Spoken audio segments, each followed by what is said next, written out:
Halo, selamat pagi semuanya. Kembali lagi kita pada pertemuan yang ketiga. Nah, seharusnya ini adalah pertemuan kita yang, oh ya, benar yang ketiga. Nah, pada kesempatan ini kita akan membahas mengenai sumber daya pariwisata. Nah, kalau kita berbicara tentang sumber daya, kita pastinya akan berpikir sumber daya itu apa sih, gitu kan? Apa saja sih sumber daya itu, gitu kan? Nah, biasanya sumber daya ini berkaitan dengan manusia, kemudian alam yang berhubungan dengan yang bisa dihubungkan dengan pariwisata. Nah,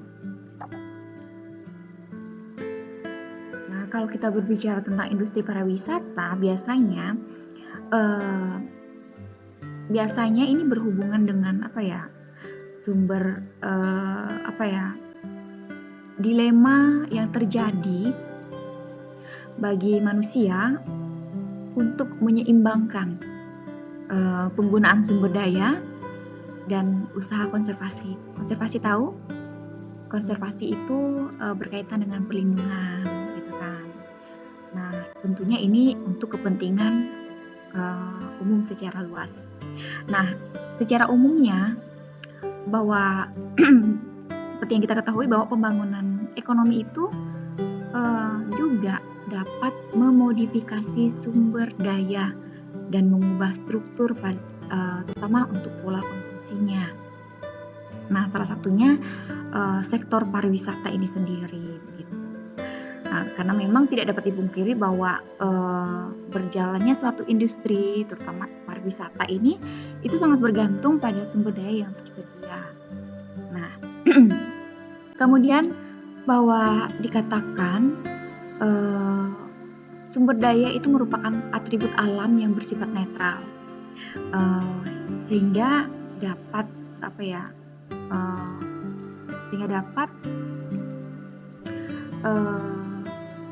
diadopsi atau melalui tangan manusia dapat mengubah sehingga dapat memuaskan atau memenuhi kebutuhan manusia itu sendiri. Nah, kemudian dalam konteks pariwisata sendiri, sumber daya itu diartikan sebagai segala sesuatu yang mempunyai potensi untuk dikembangkan guna mendukung pariwisata sendiri, baik itu secara langsung maupun tidak langsung.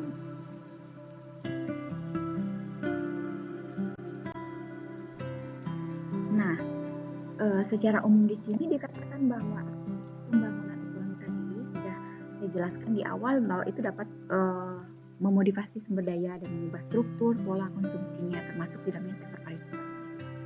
Nah, kemudian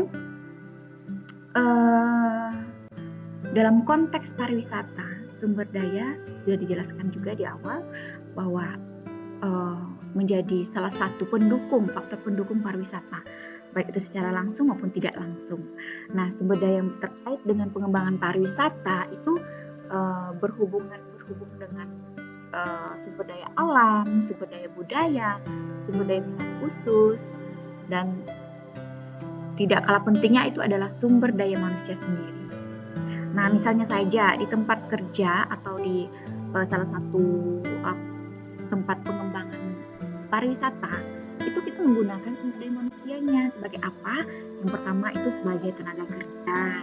Kemudian untuk kerja di misalnya untuk bagian peralatan itu tentunya memerlukan sumber daya fisik. Fisik di sini adalah manusia itu sendiri, begitu kan? Nah, bagaimana mereka bisa menyediakan atraksi budaya, daya tarik wisatanya, itu bagian dari sumber daya budayanya. Nah, kemudian dihubungkan dengan sumber daya manusianya apa? Jadi misalnya di satu daerah itu punya satu agenda khusus, misalnya acara naik dango. Ya, pernah dengar acara naik dango? Nah, acara naik dango itu tidak akan berjalan dengan baik kalau tidak ada sumber daya manusianya. Nah, kenapa ada upacara naik dango? Itu siapa yang pertama kali mengadakan? Nah, itu tentunya dari sebuah pemikiran-pemikiran manusia sehingga menciptakan satu tradisi atau kegiatan gitu kan. Nah, setelah diadakan upacara ataupun atraksi naik dangu, upacara naik dangu ini banyak sekali hal-hal yang menarik di sana. Apa saja sih? Nah, biasanya di upacara naik dangu itu diadakan perlombaan-perlombaan gitu kan. Nah, atraksi-atraksi. Nah, ini yang menjadi daya tarik satu kegiatan pariwisata.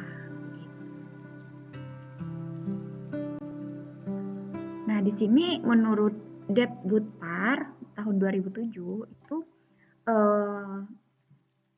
mengemukakan bahwa pariwisata dapat diperluas.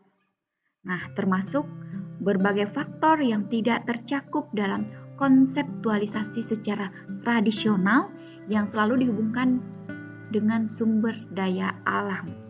Nah, salah satu karakteristik dari sumber daya pariwisata adalah dapat dirusak dan dihancurkan oleh pemakai yang tidak terkendali dan kesalahan dalam pengaturan atau mismanagement. Nah, hal ini misalnya ya, di satu daerah itu ada namanya misalnya ada satu potensi pariwisata dan ini sudah berjalan gitu kan. Nah, contohnya ya misalnya itu di salah satu daerah di Sungai Raya di Desa Cipta Karya itu kan ada tempat wisata ya. Nah, itu berkaitan dengan wisata alam gitu kan. Nah, wisata alam ini dikelola dengan baik oleh desa. Saya tahu karena apa? Waktu itu saya pernah survei ke sana dan kita berbincang dengan pengelola BUMDesnya atau badan usaha milik desa, karena wisata itu adalah salah satu usaha yang dikelola oleh desa. Ya. Jadi badan usaha milik desa. Nah, dalam manajemennya kami melihat bahwa hal-hal yang terkait dengan keindahan alam itu benar-benar mereka jaga. Maka kegiatan pariwisata di sana, wisata alam di sana itu tidak selalu tiap saat buka begitu kan. Mereka itu memberikan ruang memberikan waktu atau jeda kepada pengunjung supaya apa? Supaya tempatnya itu tetap tertata dengan baik gitu kan. Nah, bayangkan saja kalau misalnya di situ ada padang rumput yang indah seperti itu kan. Nah, jika setiap hari dibuka, kalian bisa bayangkan begitu pengunjung melonjak sehingga kita tidak bisa mengontrol kembali mengontrol mereka gitu kan. Kita tidak bisa membuat semacam larangan ini tidak boleh diinjak atau ini tidak. Nah, itu tidak akan bisa berjalan begitu, aturan tetap tidak akan bisa berjalan kecuali manajemennya yang harus mengatur bahwa ada jadwal begitu kan, ada penjadwalan, kemudian pengunjung dibatasi, kemudian saat ini kita adanya kebiasaan baru yaitu kita harus menggunakan protokol kesehatan. Nah, ini yang menjadi salah satu kunci sukses sebuah tempat pariwisata. Nah, namun ketika tidak ada manajemennya, kemudian asal saja dan si pengunjung itu tidak dibatasi. Nah, itu kalian bisa bayangkan seperti apa jadinya tempat wisata tersebut. Nah, kira-kira seperti itu ya. Oke, selanjutnya ini berhubungan dengan sumber daya alam. Nah, kalau kita berbicara tentang sumber daya alam, biasa elemen dari sumber daya ini terdiri dari air, pepohonan, udara, hamparan, pegunungan, pantai, bentang alam, dan sebagainya. Nah, tidak akan menjadi sumber daya yang berguna bagi pariwisata kecuali semua elemen tersebut dapat memuaskan dan memenuhi kebutuhan manusia. Nah, maka diperlukan intervensi manusia untuk mengubah agar menjadi bermanfaat. Maka diperlukan sumber daya manusia yang kreatif begitu kan. Udah dikasih ini pemandangan yang indah. Nah, bagaimana manusia ini mengembangkannya gitu kan. Maka diperlukan sumber daya manusia yang kreatif, inovatif, dan bisa memanfaatkan keindahan tersebut sebagai salah satu objek pariwisata di daerahnya. Nah, di sini menurut Damik dan Weber dikatakan bahwa sumber daya dapat dikembangkan menjadi atraksi wisata. Sumber daya alam itu dapat dikembangkan menjadi satu atraksi wisata. Karena apa? Karena adanya keajaiban dan keindahan. Ini berkaitan dengan topografi, keragaman flora, keragaman fauna, kemudian kehidupan satwa liar, vegetasi alam, ekosistem yang belum terjamah manusia. Nah, itu juga berkaitan dengan rekreasi perairan, baik itu danau, sungai, air terjun. Nah, kemudian keindahan lainnya misalnya lintas alam ya, berkaitan dengan trekking, rafting, dan lain-lain. Nah, hingga masuk ke objek megalitik. Nah, kemudian suhu dan kelembaban udara yang nyaman, curah hujan yang normal, dan lain sebagainya. Itu merupakan keindahan alam yang dapat dimanfaatkan sebagai salah satu objek pariwisata. Nah, di sini menurut Damanik dan Weber tahun 2006 di halaman kedua dalam bukunya, sumber daya alam itu dapat dikembangkan menjadi atraksi wisata alam. Nah, yang tadi saya sudah sebutkan, yang pertama keajaiban dan keindahan alam itu topografi ya. Misalnya itu keindahan alam berkaitan dengan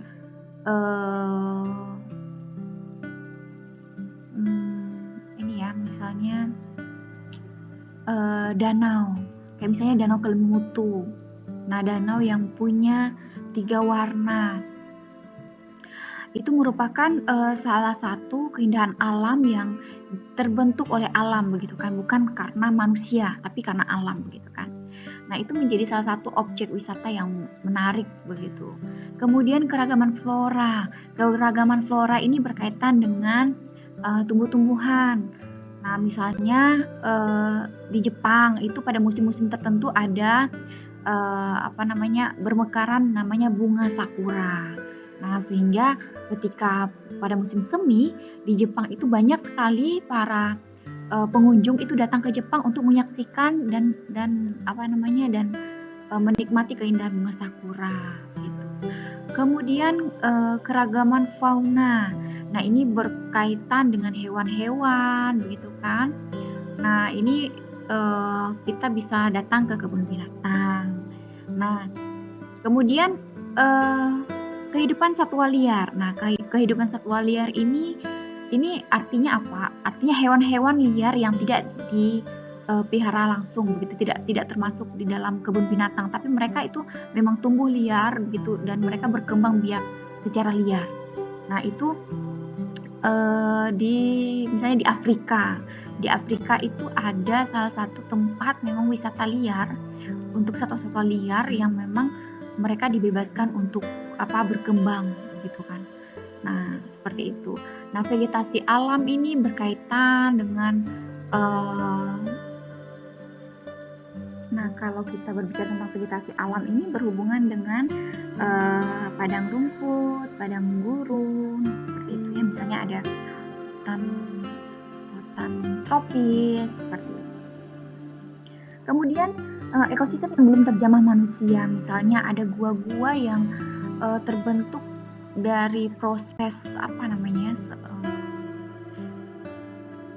dari material yang membentuk gua-gua, misalnya kayak terbentuk dari larutan material batu gamping. Nah, itu biasanya meninggalkan jejak berupa rongga-rongga. Nah, ini menjadi salah satu tempat objek wisata. Kemudian rekreasi perairan. Ini danau, sungai, air terjun, pantai ya. Kemudian lintas alam, itu trekking, rafting, dan lain-lain. Nah, objek megalitik ini berkaitan dengan misalnya adanya candi-candi, kemudian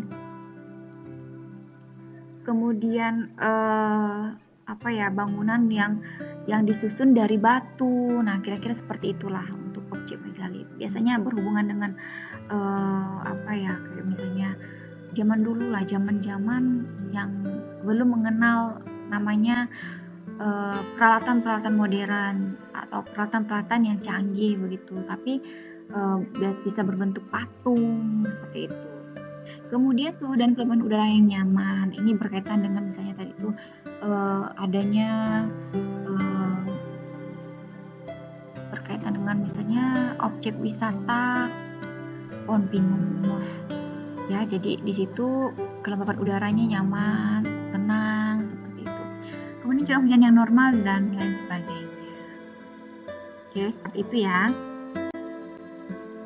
Nah, sedangkan di sini juga ada pendapat lain menurut Fennell, sumber daya alam dapat dikembangkan menjadi sumber daya pariwisata, di antaranya sebagai berikut. Yang pertama itu letak atau lokasi geografis yang menyangkut karakteristik ruang yang menentukan kondisi yang terkait dengan beberapa variabel. Misalnya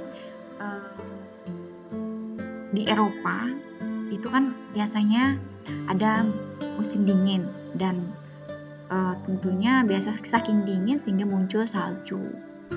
Nah, seperti di Swiss itu. Kemudian hal yang cocok di situ dikembangkan karena melihat kondisi alamnya atau lokasi geografisnya, maka dikembangkan atraksi wisata ski es gitu kan, atau wisata lain-lainnya lah yang berkaitan dengan salju. Kemudian iklim dan cuaca. Nah, ini ditentukan oleh latitude dan elevation, diukur dari permukaan air laut, daratan, pegunungan, dan sebagainya. Nah, ini penentu dari ini semua adalah tentunya dari lingkungan fisiknya sendiri, sehingga mempengaruhi vegetasi, kehidupan binatang, angin, dan sebagainya. Jadi ini dapat berpengaruh pada hewan-hewan yang tumbuh pada daerah-daerah yang misalnya iklim dan cuacanya misalnya dingin gitu. Nah, hewan apa saja yang biasa tumbuh dengan cuaca yang seperti itu, misalnya beruang seperti itu ya. Nah, tumbuh berkembang di cuaca yang seperti itu.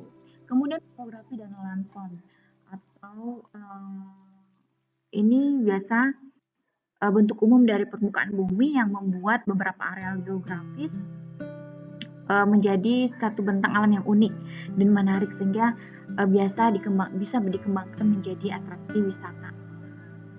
Nah, misalnya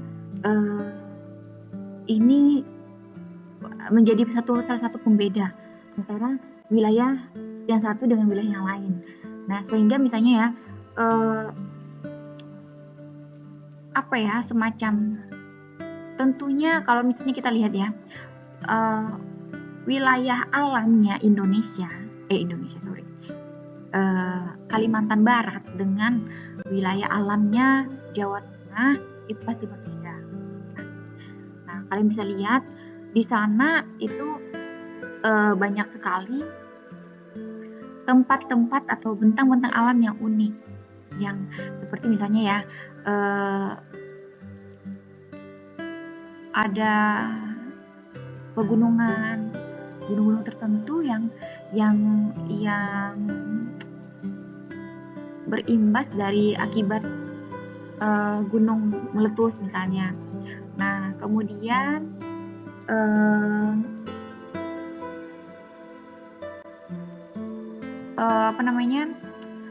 curah hujan, gitu kan? Curah hujan, kemudian suasana alamnya, kemudian hasil pertaniannya itu akan pasti ada pembeda, kan? Nah, kalau misalnya di Kalimantan Barat itu tidak ada namanya kebun apel, kalau di sana ada kebun apel. Nah, misalnya seperti itulah gambarannya. Kemudian surface material, ini menyangkut sifat dan ragam material yang menyusun permukaan bumi. Misalnya formasi bebatuan alam, pasir, mineral, minyak, dan sebagainya. Ini karena adanya perbedaan yang unik itu, maka menjadi salah satu objek wisata. Nah, salah satu tempat ini sekarang dulunya itu dijadikan tempat pertambangan, kemudian karena sudah tidak ada lagi, dan itu biasanya digunakan untuk tempat wisata. Kemudian salah satu daerah itu di mana ya? Adanya lumpur lapindo itu di mana ya? Nah, itu coba kalian lihat.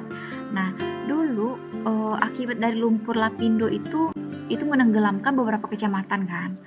Dan kalau kita ke sana itu banyak yang menjadikan lokasi itu sebagai objek wisata.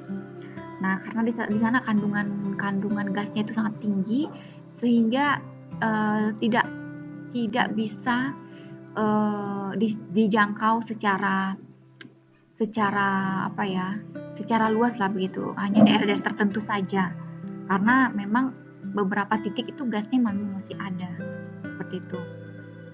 Kemudian air memegang penting dalam menentukan tipe dan level dari rekreasi outdoor. Misalnya biasa yang dikembangkan jenis wisata pantai bahari, danau, sungai, dan sebagainya.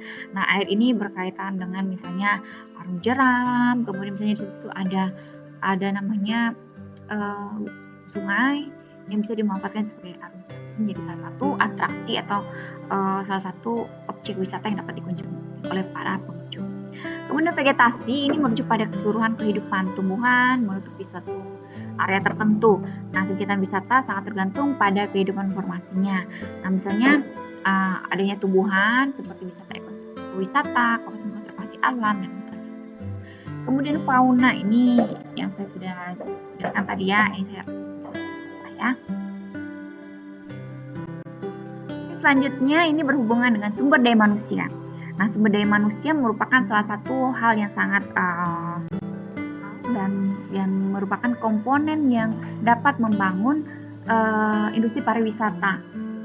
Nah, hampir setiap tahap dan elemen pariwisata itu memerlukan sumber daya manusia. Nah, ini tentunya menjadi menentukan eksistensi pariwisata tersebut. Nah, sebagai salah satu industri jasa, misalnya ini berkaitan dengan kemampuan staf atau manusia itu yang memberikan dampak terhadap pelayanan kegiatan pariwisata yang dapat dinikmati oleh wisatawan, baik itu secara langsung dan tidak langsung. Nah, seperti apa? Ini misalnya kepuasan terhadap pelayanan yang diberikan, kemudian kesan yang mereka sampaikan kepada teman-teman, sahabat, kemudian saudara-saudara yang akan berkunjung di lokasi wisata tersebut.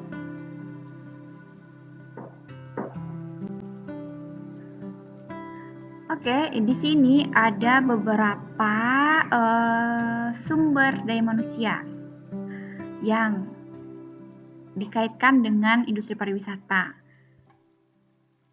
Dan semua ini memanfaatkan sumber daya manusianya. Yang pertama itu maskapai penerbangan, kemudian adanya bus company memerlukan manajer. Nah, itu dari sumber daya manusia juga. Kemudian penjualan agen tiket, administrasinya, peneliti pasar, direktur rekreasi, akuntansi, itu semua dari sumber daya manusianya. Kemudian pelayanan penumpang, penjualan tiket, tenaga reservasi. Nah, ini semua adalah contoh-contoh yang memanfaatkan sumber daya manusia untuk menggerakkan industri pariwisata. Ini kalian bisa baca sendiri ya. Oke, selanjutnya kita akan berbicara tentang sumber daya budaya. Nah, kemudian di sini budaya itu sangat penting perannya dalam pariwisata. Salah satunya itu menyebabkan orang ingin melakukan perjalanan wisata. Nah, keinginan untuk melihat cara hidup dan budaya orang lain ini menjadi salah satu hal yang menarik begitu kan, sehingga mereka melakukan perjalanan atau ingin melihat secara langsung dan bahkan berperan begitu kan dalam suatu kegiatan seperti itu. Nah, ini menjadi salah satu faktor penarik Nah, kemudian dengan cara hal tersebut, ini tentunya akan mempromosikan karakteristik atau budaya dari suatu daerah. Nah, sumber daya budaya ini memungkinkan menjadi salah satu faktor utama wisatawan tersebut melakukan perjalanan wisata. Kemudian istilah budaya itu bukan saja merujuk pada sastra atau seni, tetapi juga pada keseluruhan cara hidup yang dipraktikkan manusia dalam kehidupan sehari-hari yang transmisi dari generasi ke generasi berikutnya. Kemudian jenis pariwisata menyangkut budaya adalah seni pertunjukan, seni rupa, festival, makanan tradisional, sejarah pengalaman nostalgia, dan cara hidup yang lainnya. Nah, biasanya itu pariwisata budaya dilihat sebagai peluang bagi wisatawan untuk memahami,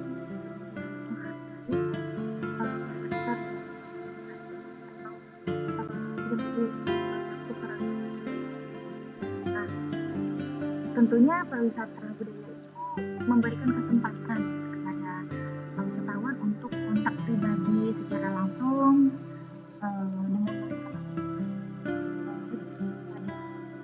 individu yang tentunya memiliki pengetahuan khusus tentang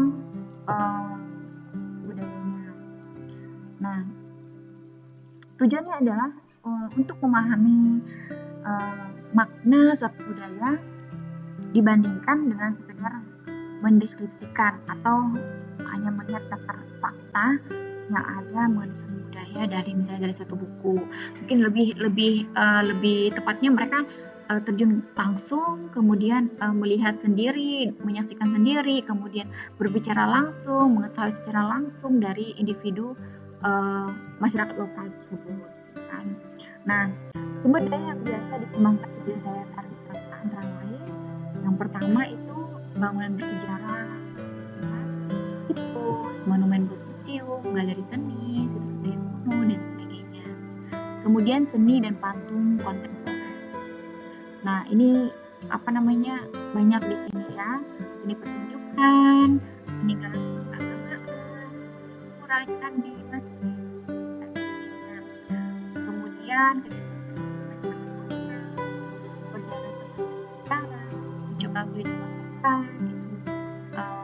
masakan yang berasal dari budaya yang sudah menjadi tradisi masyarakat gitu ya. Nah, hal yang menarik juga di sini ada namanya sumber daya minat khusus. Nah, apa sih itu sumber daya minat khusus?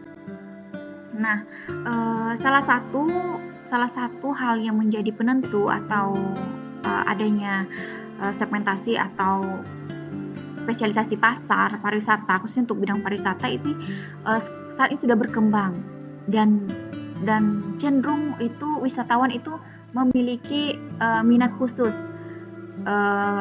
baik itu dalam jumlah wisatawan maupun area minatnya ini semakin berkembang begitu. Nah, hal ini sangat berbeda dari jenis pariwisata tradisional. Kenapa? Karena calon wisatawan itu bisa memilih sebuah destinasi wisata tertentu sehingga mereka dapat mengikuti minat khusus dan spesifikasi yang diminati. Nah, pariwisata dengan minat khusus ini diperkirakan menjadi tren dan berkembang di bidang pariwisata. Karena apa? Karena wisatawan itu lebih menginginkan atau lebih fokus dengan apa yang menjadi spesifikasi dari wisatawan tersebut. Kalau kita berbicara tentang minat khusus di sini, tentunya kita akan berbicara tentang seperti apa sih wisata minat khusus begitu kan? Mungkin ada yang belum paham. Nah, misalnya di sini wisata belanja. Ini kan punya minat khusus ya. Misalnya keinginan untuk berbelanja, maka dibangunlah salah satu tempat lokasi untuk wisata belanja. Nah, wisata kuliner. Nah, karena ini ada wisatawan yang mempunyai minat khusus untuk berkuliner, maka dibentuk satu wisata kuliner seperti itu. Kemudian apalagi ya? Nah, kira-kira seperti itulah gambaran bagaimana sumber daya pariwisata minat khusus. Oke, materi kita sampai di sini. Mungkin ada pertanyaan berkaitan dengan materi-materi di atas. Kita akan diskusikan di WA Group, begitu kan?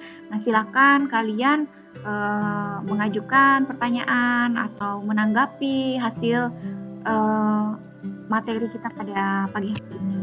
Nah, tanggapan dan pertanyaan kalian dalam WA Group tersebut saya rangkum menjadi salah satu bentuk absensi untuk pertemuan pada siang hari ini. Oke, selamat siang semuanya. Terima kasih.